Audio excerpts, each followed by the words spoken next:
देखो ये जो लास्ट मेथड है इलास्टिसिटी प्राइस इलास्टिसिटी को मेजर करने के लिए, वो है पॉइंट मेथड। इसका और एक नाम है जियोमेट्रिक मेथड। इस पॉइंट मेथड पे हम लोग कैसे सीखेंगे, जो पॉइंट होता है ना, पहले डिमांड कर्व का एक जगह पे हम लोग पॉइंट का प्लॉटिंग कर देंगे, उसके बाद जो लोअर सेगमेंट है उसको डिवाइड कर देंगे अपर सेगमेंट से, ठीक है।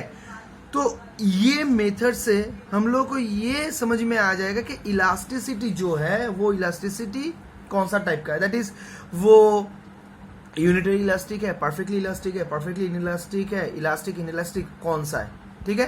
तो इसीलिए देखो ये जो पॉइंट मेथड है, ये पॉइंट मेथड में देखो क्या है, geometrically price elasticity of demand can be measured with the help of what is known as point method. According to this method, price elasticity of demand at any point on the demand curve can be measured by, ये जो lower segment में, जो lower segment बोल रहा था वो है below the point के नीचे का जितना भी पोर्शन है डिमांड कर्व का। तो प्राइस इलास्टिसिटी क्या है, line segment below the point on the demand curve divided by line segment above the point on the demand curve, ठीक है। अगर मैं इसको थोड़ा एक बार कॉपी में समझाऊं तो कुछ ऐसा ही होगा। देखो ये मान लो पॉइंट, ये डिमांड कर्व, ठीक है। अब हम लोग क्या करेंगे, इसका कोई भी एक जगह पे हम लोग पॉइंट को दे देंगे। पहले इसी वाला को देख लेते हैं, ये वाई एक्सिस, ये एक्स एक्सिस, ये क्वांटिटी डिमांडेड, ये प्राइस, ये जीरो मान लेते हैं। पहले हम लोग इस जगह पे एक पॉइंट को डाल लेते हैं, ठीक है। अब ये पॉइंट का जो लोअर हिस्सा है इसको हम लोग डिवाइड करेंगे जो ऊपर का हिस्सा है इससे, ठीक है। मान लेते ये वाला जो पॉइंट है इसका नीचे में 5, ऊपर में 5, ठीक है। तो क्या आएगा भैया, 5 डिवाइडेड बाई 5 जब हम करेंगे that is E P equals to lower part divided by ऊपर पार्ट, अपर पार्ट अगर करेंगे तो कितना आएगा, 1 आएगा। अब EP इक्वल्स टू 1 का मतलब क्या होगा, unitary, very good, unitary elasticity, price elasticity, ठीक है।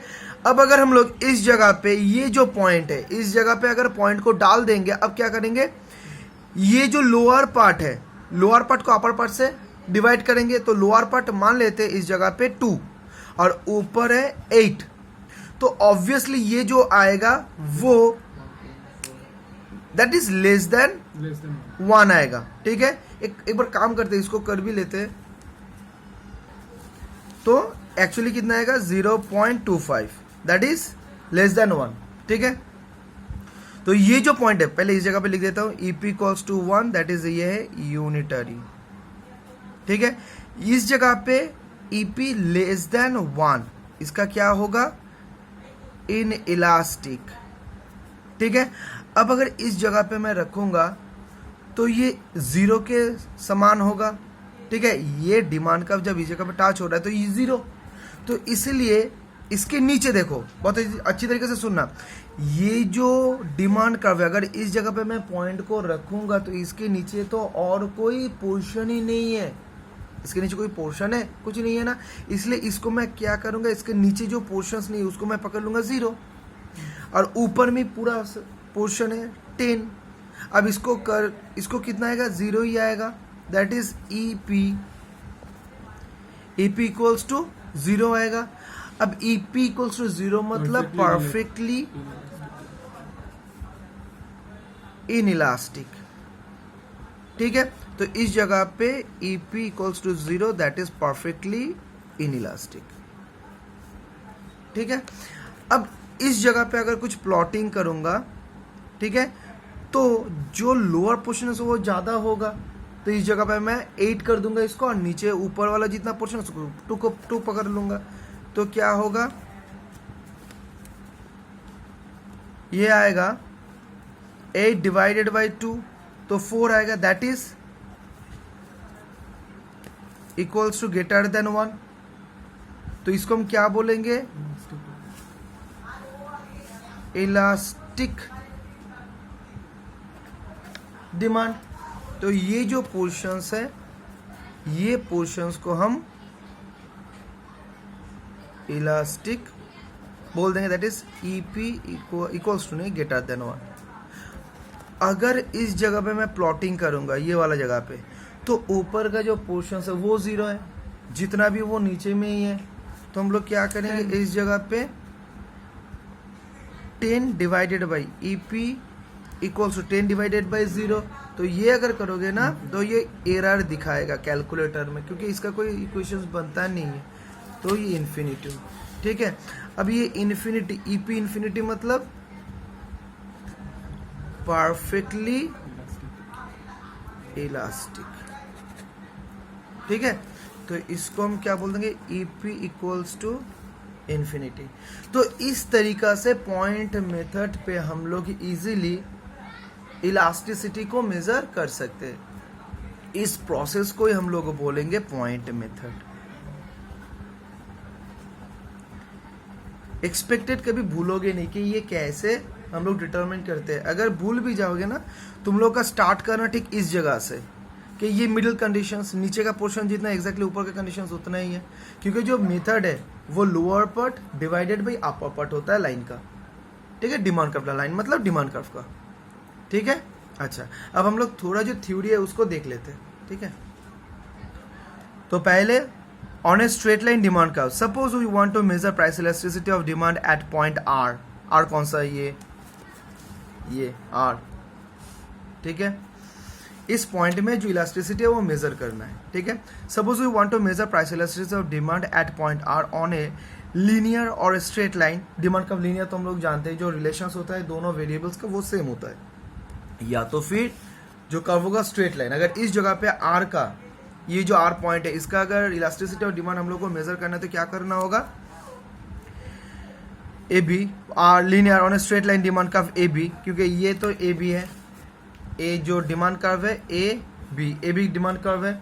तो ए बी डिमांड कर्व में आर का जो पॉइंट है, इसका अगर इलास्टिसिटी को हम लोगों को मेजर करना है तो क्या करना होगा, देखो, which is intercepted by both the axis. Both the axis मतलब ये एक एक्सिस है, ये एक एक्सिस है, और इंटरसेप्टेड मतलब दोनों टच होके, दोनों टच किया हुआ है। It is obvious from figure 7 that the lower line segment, that is the positions of the demand curve line below the point R के नीचे जितना भी डिमांड कर्व का पोर्शन है वो is RB, obviously RB, ठीक है। And the upper line segment, that is the portions of the demand curve lying above the R, that is RA। तो हम लोग को क्या करना है, ये RB डिवाइडेड बाई RA करना है। यही तो बोल रहा था, ये जो पॉइंट मेथड है, ये पॉइंट मेथड का जो भी मेथड है वो तो यही बोल रहा था कि below the point of the demand curve, जो भी पॉइंट है उसका नीचे का हिस्सा डिवाइडेड बाय ऊपर का हिस्सा, that is R B divided by R A. तो इसीलिए इस जगह पे देखो इक्वेशंस क्या है, therefore price elasticity at point R, बहुत अच्छी तरीके से price elasticity at point R, ये जो हिस्सा है बहुत इंपॉर्टेंट है, क्योंकि पॉइंट इलास्टिसिटी मतलब पॉइंट को डिपेंड करके हम लोग इलास्टिसिटी को मेजर करें, इसलिए पहले बताना होगा कौन सा पॉइंट को हम लोग कंसिडर करें इलास्टिसिटी को मेजर करने के लिए। एग्जैक्टली भैया, price elasticity at point R equals to lower line segment divided by upper line segment, that is RB divided by R A. Here price elasticity is greater than 1 because RB greater than R A. जितना भी हिस्सा है ये ज्यादा है इससे, ठीक ना, इसलिए बोल रहा है ग्रेटर देन 1। तो ग्रेटर देन 1 मतलब क्या होता है, इलास्टिक डिमांड। वेरी गुड, ये वाला कोई प्रॉब्लम नहीं है ना।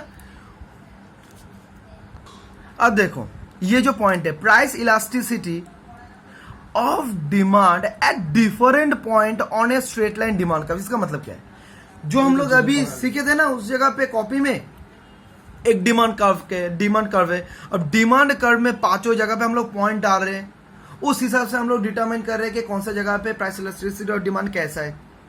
किसी जगह पे हम लोग ने देखा, ये वाला जो पोर्शन है, किसी जगह पे हम लोग ने देखा कि इलास्टिसिटी प्राइस इलास्टिसिटी है 0, किसी जगह पे हम लोग ने देखा price elasticity less than 1 that is inelastic, किसी जगह पे यूनिटरी देखा, किसी जगह पे इलास्टिक देखा, किसी जगह पे जो पॉइंट डाला उस जगह पे इलास्टिसिटी है परफेक्टली इलास्टिक।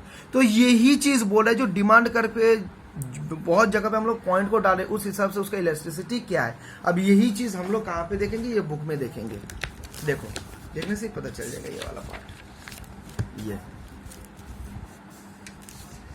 ये सेम डिमांड कर्व, उसमें इस जगह पे प्राइस इलास्टिसिटी कितना है, 0 है, इसका कितना लेस देन 1 है, इसका इक्वल्स टू 1 है, इसका ग्रेटर देन 1 है, इसका इन्फिनिटी है।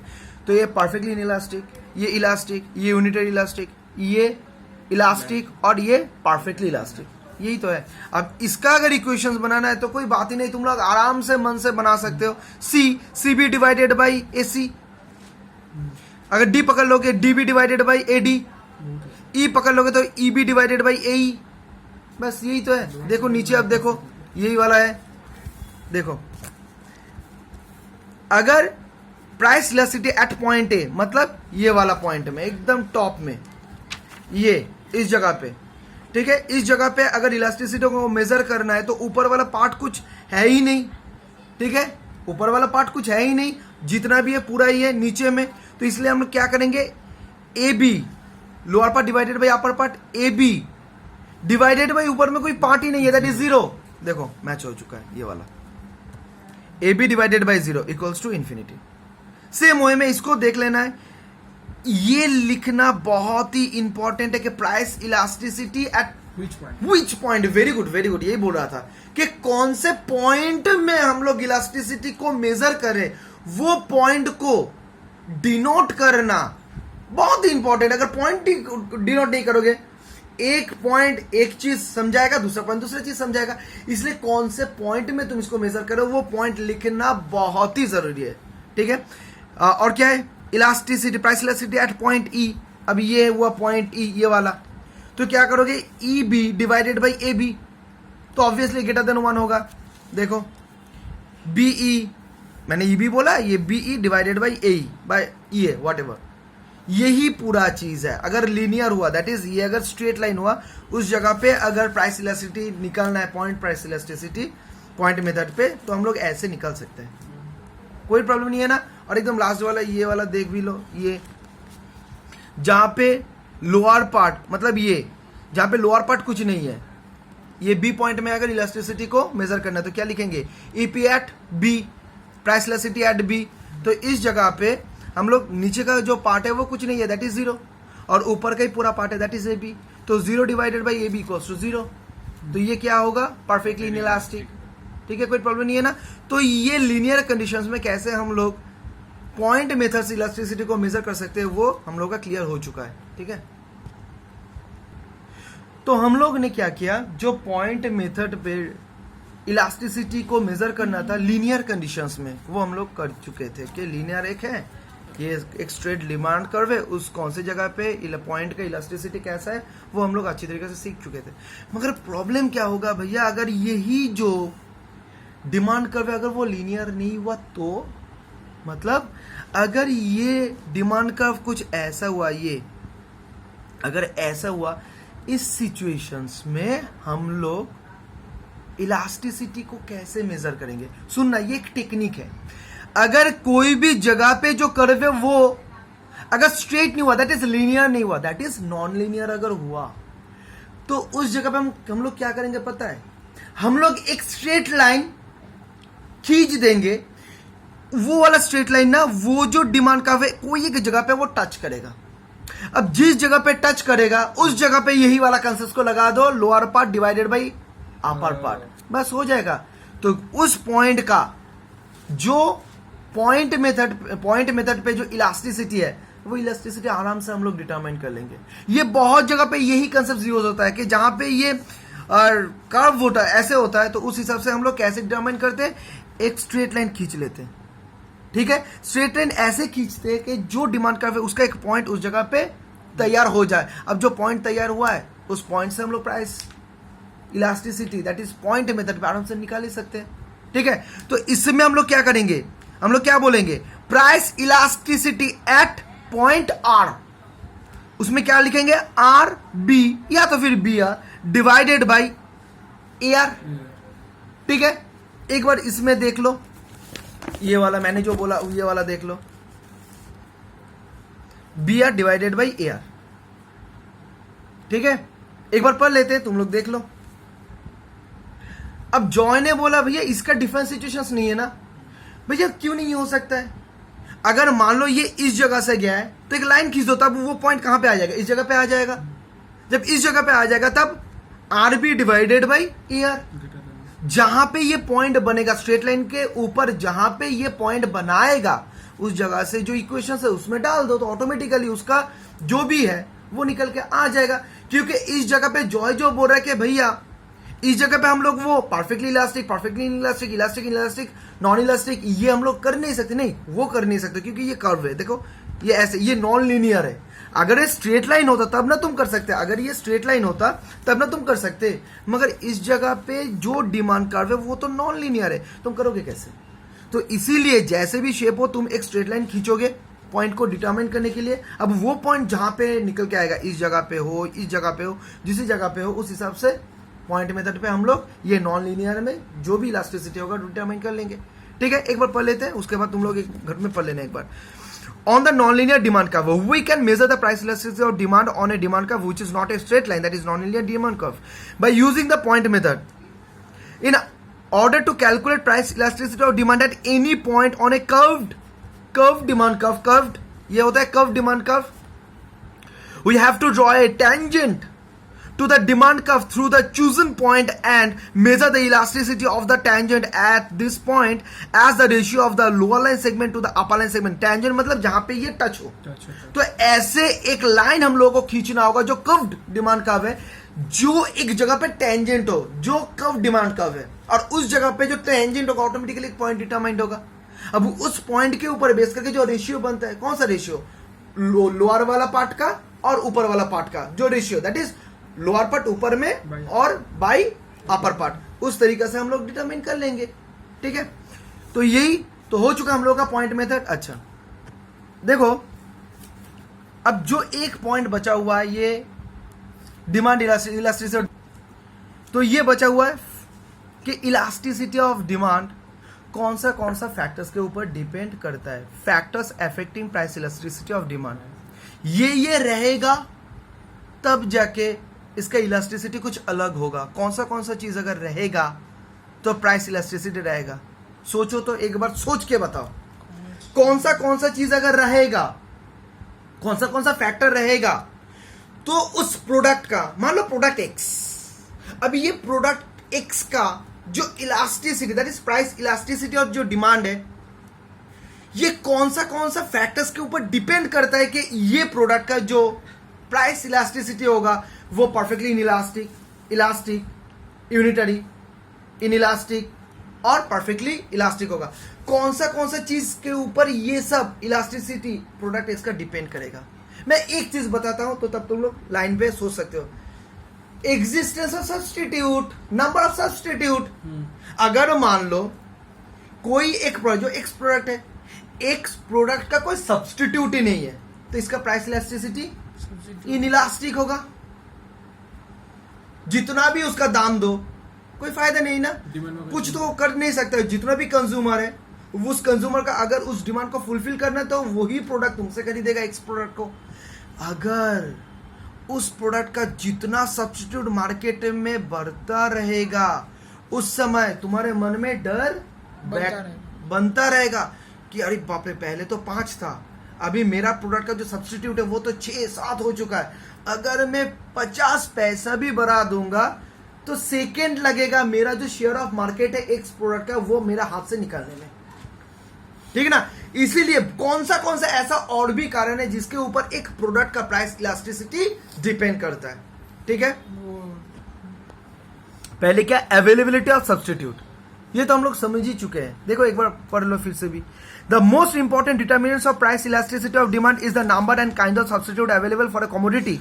If a commodity has many close substitutes, its demand is likely to be elastic. Even a small fall in price will induce more people to buy this commodity rather than its substitutes.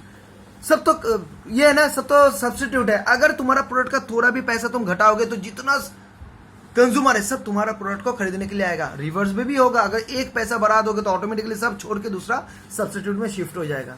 तो ये वाला एक बार पढ़ लेना।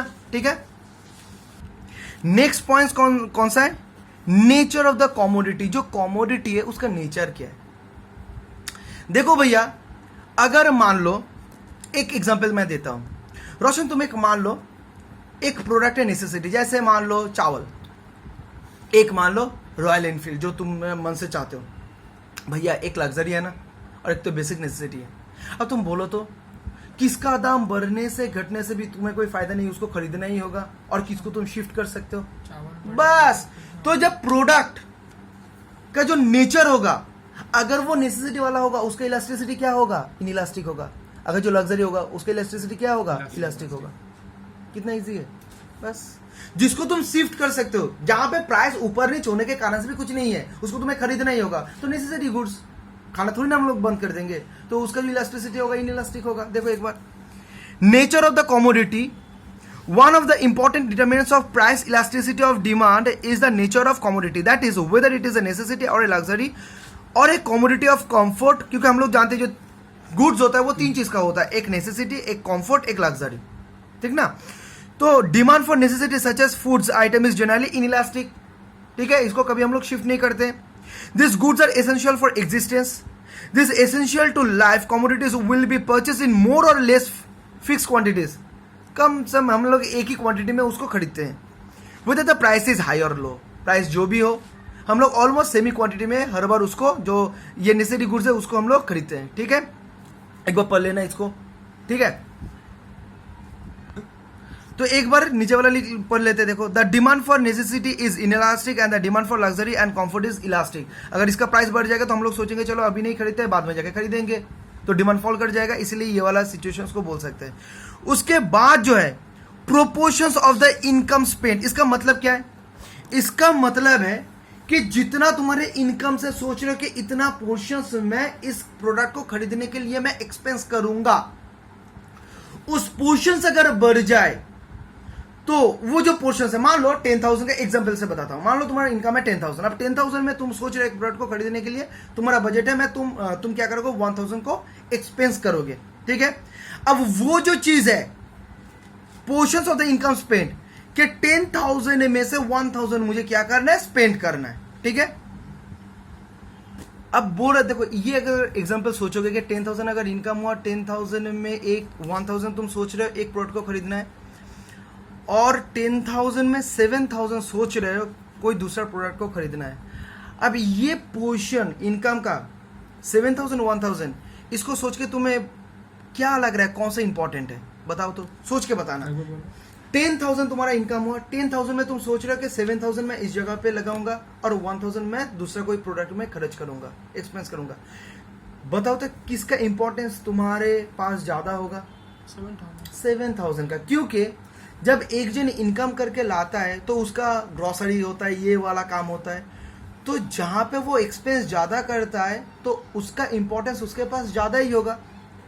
तो जिस portion के लिए, जिस प्रोडक्ट के लिए उसका जो इनकम का पोर्शन ज्यादा होगा वो इनइलास्टिक होगा, और जहां पे इनकम का कुछ पोर्शन दूसरा कोई प्रोडक्ट के लिए वो एक्सपेंस करेगा, सोच रहा है उसका पोर्शन कम होगा, उसका इलास्टिसिटी ऑब्वियसली कम होगा, क्योंकि वो डेली बेसिस में एक्सपेंस नहीं करते हैं। तो हम लोग क्या करते हैं, जितना इनकम होता है जो मेन एक्सपेंस है उस जगह पे हम लोग ज्यादा कर देते हैं, और उसका दाम बढ़ भी जाए तो हम लोग वो सोचेंगे नहीं कि दाम बढ़ चुका है तो हम लोग कम करेंगे, क्योंकि वो बहुत इंपॉर्टेंट चीज है। तब जाके हम लोग का जितना भी इनकम है उसमें मैक्सिमम पोर्शंस उस जगह पे हम लोग दे के रखेंगे, इनइलास्टिक। तो जहां पे इनकम का पोर्शन ज्यादा होगा वो इनइलास्टिक होगा, जहां पे इनकम का पोर्शन जो एक्सपेंस करने के लिए इनकम का पोर्शन है वो कम होगा, उसका इलास्टिसिटी होगा, ठीक है। समझ में आ रहा है ना। देखो, the smaller the portions of income spent on A commodity the smaller will be the elasticity of demand, ठीक है। अच्छा, एक्चुअली इसका इंटरप्रिटेशन कुछ गलत हुआ है।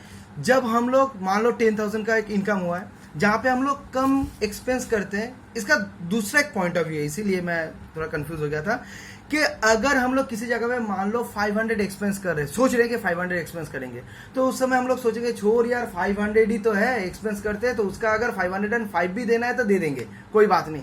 मगर जिस जगह पे हम लोग मैक्सिमम एक्सपेंस करते हैं अगर उसका रेट बढ़ जाए तो उस जगह पे हम लोग सोचेंगे अभी नहीं खर्च करना है तो बाद में जाके खर्च करना है, क्योंकि 7,000 का जब हम खर्च करने जाएंगे तो केजी में अगर 100 करके वो बढ़ेगा तो वही चीज खरीदने के लिए हम लोग को 8,000 पे करना होगा। इसलिए जहां पे हम लोग इनकम का कम पोर्शन एक्सपेंस करते हैं उस जगह पे जो इलास्टिसिटी होता है वो भी कम होता है, और जहां पे इनकम का मैक्सिमम पोर्शन हम लोग एक्सपेंस करते हैं उस जगह पे जो इलास्टिसिटी है वो भी ज्यादा होता है।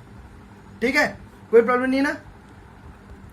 अब देखो the number of uses of a commodity.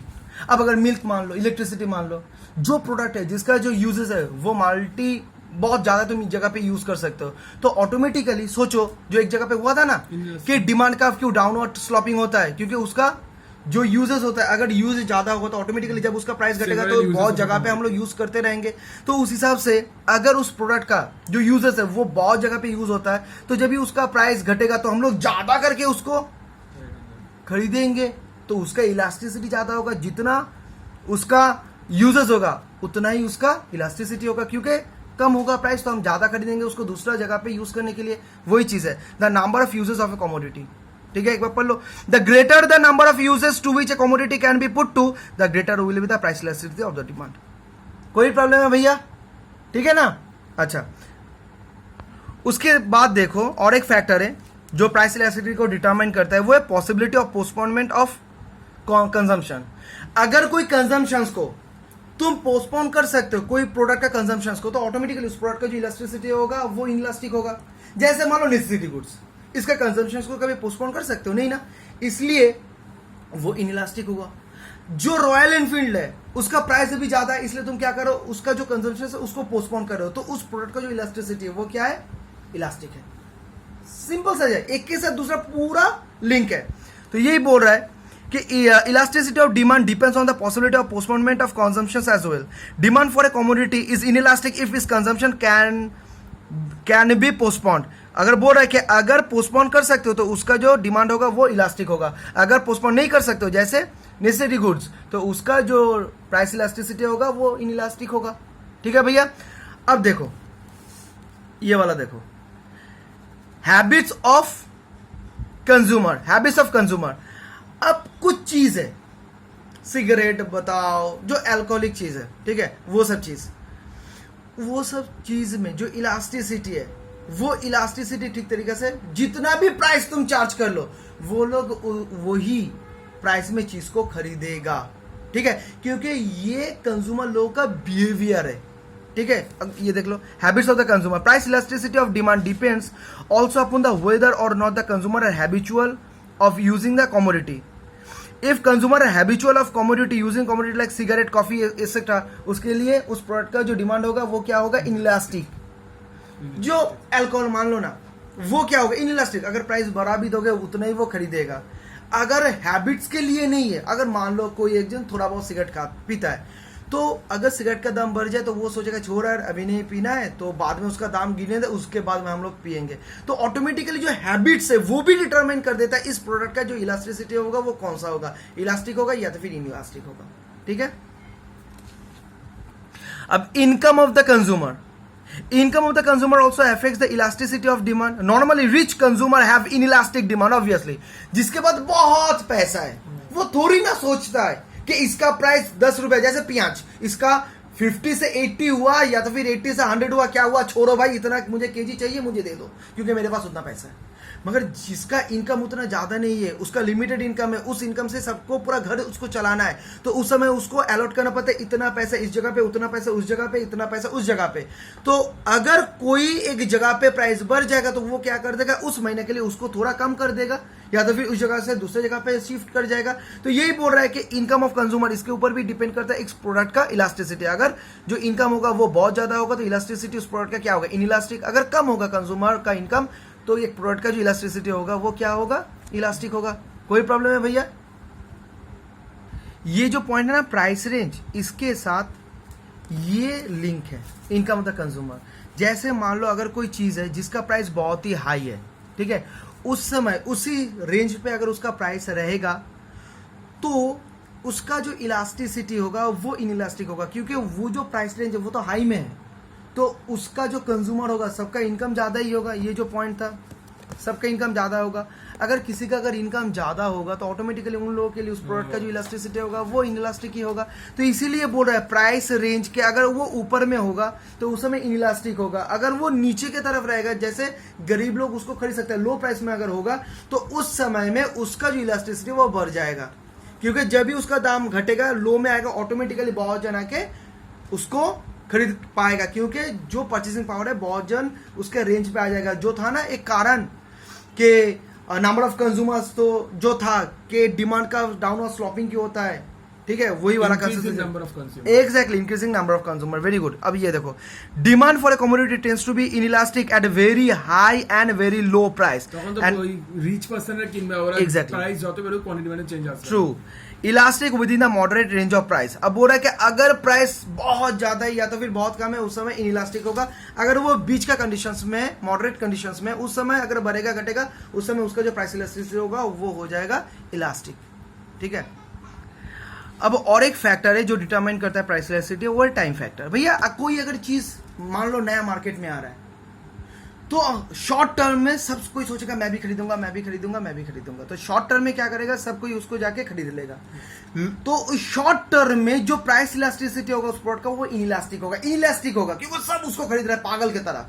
मगर जब ये लॉन्ग टर्म में चला जाएगा, लॉन्ग टर्म में हम लोग का टेस्ट प्रेफरेंस चेंज हो सकता है, बहुत कुछ चेंज हो सकता है, जो भी डिटरमिनेंट्स फैक्टर्स है, डिटरमिनेंट्स है। तो अगर वो चेंज हो जाएगा तो ऑटोमेटिकली उसका भी जो इलास्टिसिटी वो कम हो जाएगा। तो इसीलिए बोल रहा है कि शॉर्ट टर्म हुआ तो उस समय में जो प्राइस इलास्टिसिटी है वो इनइलास्टिक होगा, लॉन्ग टर्म में हो जाएगा तो इलास्टिक हो जाएगा, क्योंकि लॉन्ग टर्म में और भी वेरिएंट आ जाएगा मार्केट में, तो हम लोग वो चीज नहीं भी खरीद सकते, इसलिए वो हो जाएगा इलास्टिक। ठीक है भैया, एक बार पढ़ लो इसको। Price elasticity is generally low in the short period as compare to the long period.